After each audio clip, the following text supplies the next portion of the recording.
There's a quote that Neville said that I think is really important. He said that, and you should take this quote and just try to think about it and meditate upon it and dissect it, try to understand it in its depth, because it's very important.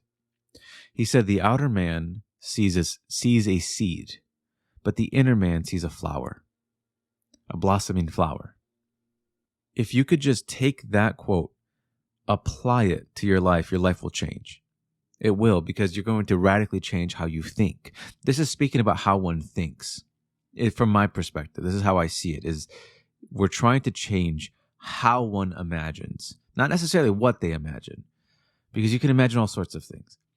And at that point, that would just be like mind control. I'm just telling you what to say and do. Like, I don't want to do that. But how to think is different. In this case, seeing the flower instead of the seed makes all the difference between your failure or your success inside.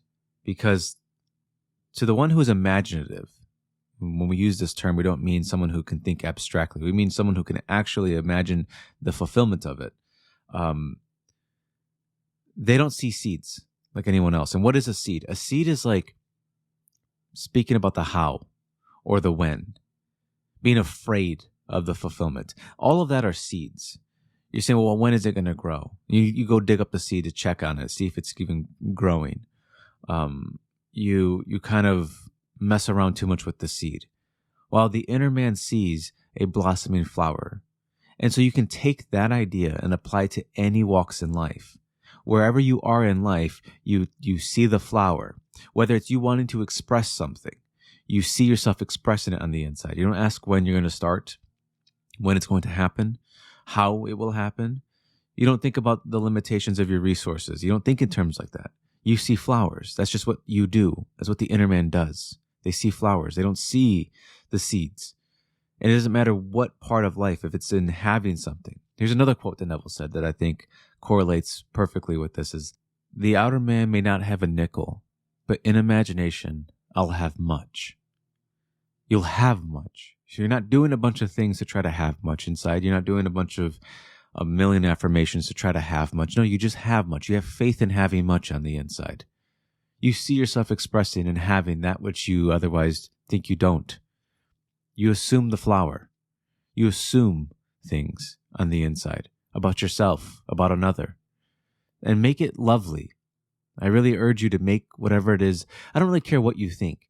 Just try to make it lovely, because things without love are distorted. It's like a distorted image. For example, it's like intelligence. Intelligence without love just starts to turn into arrogance. And arrogance is a sort of a form of stupidity because it just repels people away from you. And imagination without love just turns into a prison of fear and limitation and restriction. So it's really important that you imagine whatever it is in a loving way. And usually it's a place that comes from a good heart and has no fear. It's hard to define it, I know, but you'll know it when you imagine from it. You will know it's something good. It's freeing. It's always freeing. It always feels truthful. It feels correct. It feels inherently correct. Like deep within you, you know it's right. It's the right thing to do. You imagine the right thing to do, and you start to become that character. And you start to feel more aligned with who you are. That's just what's going to happen naturally. That's a consequence of just imagining the correct way. But how one imagines is equally important. And it's important that you imagine flowers. I don't care what it is, but you imagine the flower of it. You don't see the seed. You see it already done. You see it fulfilled. No matter what it is, you see it fulfilled. You understand what I'm saying? This is the difference between success and failure on the inside. On the inside of imagination. It's important that you hit your mark. And the way you hit your mark is by seeing that flower. What do you do with a flower that's beautiful? You look at it, right? You simply look at the image. It's a blossoming flower. You just look at it. So if you want to hear something, you've been itching to hear something, hear it in imagination. That's your flower. You just hear it. You want to see yourself expressing something, you just see it. Don't do anything else. Just keep it simple and just see it. Once you start to accept this new way of imagining, your inner feeling will change. Meaning you're going to become more and more free. That's just going to happen naturally as a consequence of imagining this way. It's not something you strive to do. I've had people come to me and tell me, I can't seem to get the feeling. I can't seem to get the feeling. They're trying to perfect this feeling, but the feeling is more of a response. It's more of a response to imagining the way you want. When you actually free your mind from the restrictions and limitations that were placed upon it through, whatever conditioning you were given, you just naturally feel a freedom, that sort of a burst of energy that comes. That's another thing you should do. Imagine things that inspire you. That's a loving thing to do. Imagine things that inspire you. Because these things that are lovely, like inspiration, they're always awaiting at the door of your mind, waiting to be let in. They're always knocking. You just have to let them in. So you want to imagine thoughts that ignite you, that inspire you, that fulfill you. They're always there. They're just awaiting to be thought. They're just awaiting for you to think them, to dream them. But again, in whatever you do, try to see flowers. Because in my view, the moment you start to go to the how and the when, you fell out of the state. The state is it being fulfilled, expressing that which you want to express, hearing that which you want to hear. That's the state. Once you start to go to the how and the when, you start feeling after those things, you fell out of the state. You just need to get back on the state. You don't necessarily have to do anything else. You don't have to.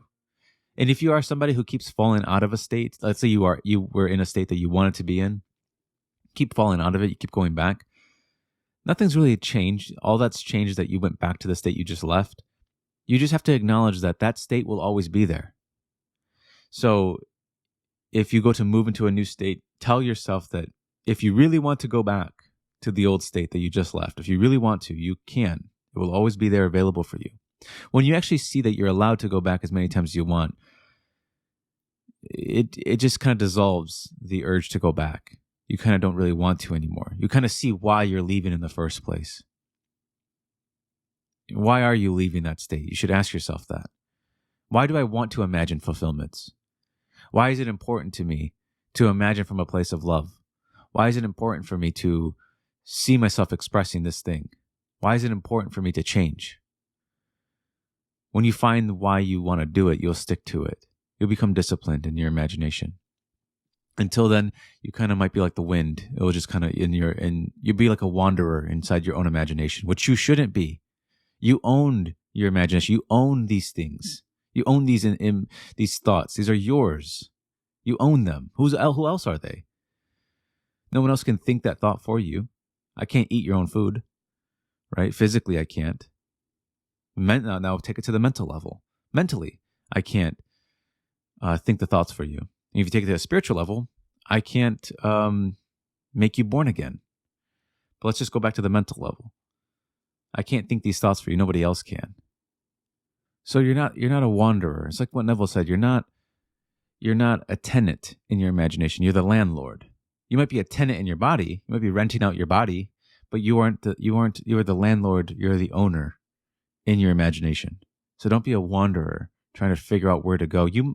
If you're a wanderer inside your imagination, my guess is that you are stuck between you have all these paths in front of you, and many of them are paths others have laid out for you and tell you that you must do these things or there'll be consequences. And so that's what pulls you into certain paths that you otherwise wouldn't take. So what you need to do is you need to discover what is it that you want to take inside. This is your imagination. Where do you want to go? What do you want to start seeing and expressing? What flowers do you want to see? This is your decision on the inside. And so if you're sort of wandering, it's probably because you're going between what you think you should do versus what you want to do. And just test it. Try to, if you're somebody who only imagines within shoulds, just try to test it to see if you could imagine in wants. So whenever I'm stuck in something, I always ask myself, I always test myself, can I imagine beyond this? I'm not wondering, if it's going to create in my life yet. I'm just seeing if I can imagine from a place of it being fulfilled, whatever it is. Can I do this? Can I let go of what I should do right now and go to what I want to do? Let's say if I'm really in bondage in a certain idea, I will ask myself, can I imagine myself freed from this idea? I'm not trying to become free. I'm just trying to see if I could do it.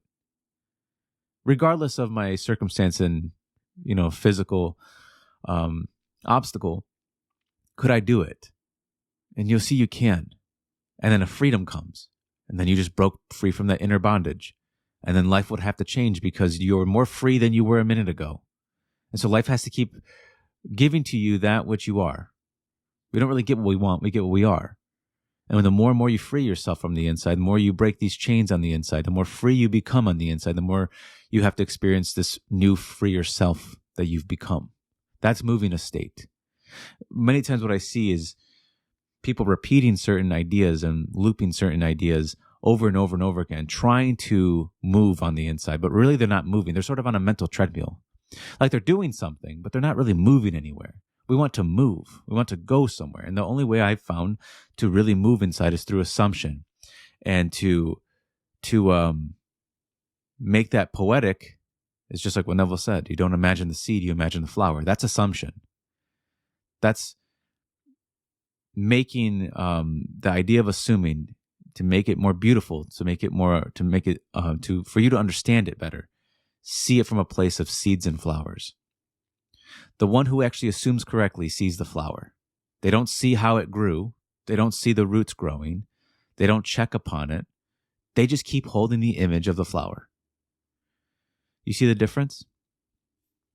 So that's all I have for this one. Try to imagine flowers, not seeds.